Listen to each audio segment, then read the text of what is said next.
You do this every single day. You walk up to the register, buy coffee, gum, or a bottle of water. You tap your card and don't even look at the total. $7. To you, it's trash, pocket change that rattles around in your jeans or gets lost between couch cushions. You think, what's $7 in 2026? You can't even buy a decent sandwich with that. And in that moment, you're making the biggest financial mistake of your life. You're dismissing small amounts. You think wealth comes from inheritances falling from the sky or winning the lottery, but the math tells a different story. While you're waiting for a miracle, these small amounts are stealing millions from you. Today, calculator in hand, I'm going to prove to you how the cost of one cheap cup of coffee separates you from capital that could feed you in retirement, and why your contempt for small sums is exactly what keeps the consumption system running. On this channel, we take off the rose-colored glasses and look at the financial system without illusions. We don't believe in fairy tales about successful success and quick money. Here, we talk about how the system turns us into cash cows and how to break out of that pen using simple logic and time. In this video, we'll break down the magic of small steps. Why does your brain refuse to save $7? What is compound interest really? Spoiler, it's the eighth wonder of the world.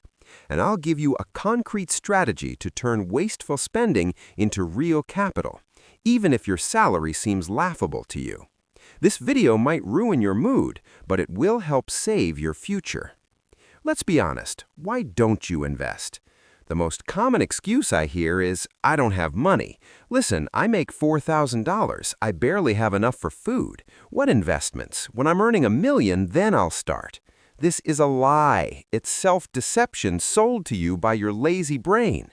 If you start earning $1 million, you'll spend $1 million. Expenses always rise to meet income. That's Parkinson's law. The problem isn't the size of your paycheck. The problem is you don't see the potential in small amounts. What's $7 a day? That's $210 a month. A poor person thinks in terms of spend here and now. They see a chocolate bar in $7. A rich person sees a seed in $7 that will grow into a money tree. The system has trained us to devalue money. Inflation, marketing, everything screams spend faster, and you spend.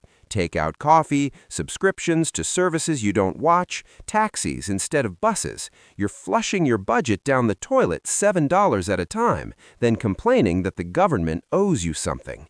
Now, let's turn on the magic. Get out your calculators. Imagine that instead of buying that latte, you save that $7. $210 a month. In a year, $2,520. That's nothing, you'll say.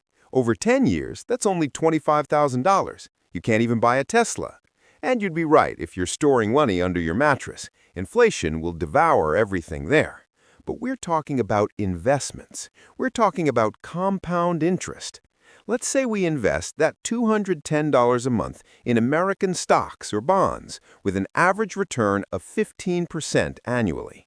After 10 years, you won't have $25,000. You'll have around $100,000.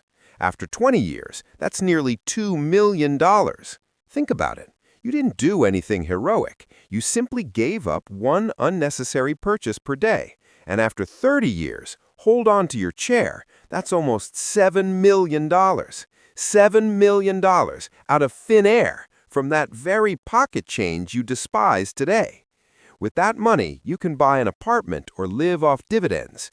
That's the price of your coffee. You're literally eating and drinking your freedom, sip by sip. You'll have a question, but in 30 years, $7 million will be pennies. Inflation, right? Yes, inflation exists, but assets don't stand still either. Businesses, stocks work and profit from inflation. Apple, Google, Microsoft, they raise prices and their profits grow with inflation. Your main enemy isn't inflation. Your main enemy is your impatience. You want everything right now. They sold you a picture of success. Big apartment, new car. Nobody wants to get rich slowly. Everyone wants it fast, so they jump into pyramids and lose everything. The secret of $7 is discipline. It's boring. Saving $7 every day is routine, but routine is what builds dams. You need time. If you start at 20, by 40 you'll be wealthy. If you start at 40, by retirement you'll have your own capital, not the pathetic pension that sounds like a prison sentence. Enough theory. What do you do right now? 1. Find your black hole. Everyone has one. Some people smoke, some buy snacks, some pay for subscriptions they never use. Find your $7. 2. Make it boring. Automate the process. Set up auto transfer in your banking app. Let the bank take that $7 from you every day automatically. You won't even notice it disappeared from your account. 3. Buy assets. Your personal pension should consist of real assets, not points. As soon as you've accumulated $700, buy an index fund or a bond. Make those $7 work. An asset is something that puts money in your pocket. Everything else is garbage. Wealth isn't mansions and yachts. Wealth is the quantity of assets you've accumulated. A rich person might drive an old car but own a factory. A poor person drives a new car on credit and belongs to the bank. You can continue laughing at small amounts. That's your choice. But math doesn't care about your opinion. Time will pass either way. The only question is what you'll be left with, a pile of candy wrappers or capital. Start small. Write today. I'm not pretending to be a guru.